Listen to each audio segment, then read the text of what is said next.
Kumbakarai Kodaikanal trekking பார்த்தீங்கன்னா complete பண்ணியாச்சு guys. ஒரு அமேசிங்கான ஒரு ட்ரெக் சொல்லலாம். இயற்கைக்கு நடுவில் மலைகளுக்கு நடுவில் பார்த்தீங்கன்னா நடந்து போகிற எக்ஸ்பீரியன்ஸ் பார்த்தீங்கன்னா வேற லெவலில் இருந்துச்சு.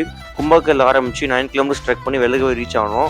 வெள்ளகவியில் பார்த்தீங்கன்னா நைட் ஸ்டே இருக்கும். அங்கேயே பார்த்தீங்கன்னா கேம்ப் ஃபயர் வச்சாங்க, மார்னிங் சன்ரைஸ் வச்சாங்க, நல்லா ஃபுட்டும் பார்த்தீங்கன்னா ப்ரொவைட் பண்ணாங்க. செம்மையாக இருந்துச்சுன்னு சொல்லலாம், வேற லெவல் இருந்துச்சுன்னு சொல்லலாம். அந்த ஒரு நேச்சர் வந்து பார்க்கும்போது அவ்வளோ சூப்பராக இருந்துச்சு. நம்ம பெரியகளும் பார்த்தீங்கன்னா சூப்பராக இருந்துச்சு அங்கே வந்து பார்க்கும்போது கேம்ப்ல இருந்து. ஓகேன்னு சொல்லிட்டு மறுநாள் பார்த்தீங்கன்னா அப்படியே வந்து 5 கிலோமீட்டர்ஸ் ட்ரெக் பண்ணி வட்டக்கானில் ரீச் பண்ணியாச்சு. இதான் பார்த்தீங்கன்னா டோட்டல் ட்ரெக் பார்த்தீங்கன்னா 14 கிலோமீட்டர்ஸ் டிஸ்டன்ஸ் தான். அவ்வளோ சீனரிக்கு அவ்வளோ நேச்சுரல் வைப்பாக இருக்கும் கைஸ். இப்போ பார்த்தீங்கன்னா வெயில் அடிக்கும், பட் ஆனால் ஜூன் மாதம் பார்த்தீங்கன்னா கிளைமேட் பார்த்தீங்கன்னா செம்மையாக இருக்கும். இந்த ட்ரெக் பார்த்தீங்கன்னா நீங்கள் வந்து ட்ரெக் டெம்லரில் புக் பண்ணிக்கலாம். கேம்பிங் பார்த்தீங்கன்னா ஓல்ட் கோரை வெள்ளகவி கேம்பிங் இவங்க தான் பார்த்தீங்கன்னா ஆர்கனைஸ் பண்ணுறாங்க. லைஃப்பில் ஒரு தடவையாவது மறக்காமல் அந்த ட்ரெக்கை கம்ப்ளீட் பண்ணுங்க கைஸ். இதோட ஃபீலிங்கே பார்த்தீங்கன்னா வேற மாதிரி இருக்கும். நீங்கள் 3000 பே பண்ணிங்கன்னா உள்ள ஸ்டேலேருந்து எல்லாம் மொத்தமே பார்த்தீங்கன்னா அவங்களே பார்த்துக்குவாங்க.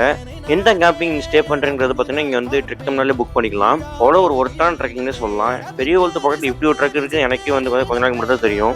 செம்ம ஒர்த்தான இருக்குது, மறக்காமல் ட்ரை பண்ணுங்கள். நானும் போயிட்டு வந்துட்டேன். இன்னும் நிறைய கண்டென்ட்ஸ் பார்க்குறதுக்கு நம்ம பெரியவங்களை மறக்காம ஒரு ஃபாலோ நம்பர் பண்ணி நண்பா. தேங்க்ஸ் ஃபார் வாட்சிங்.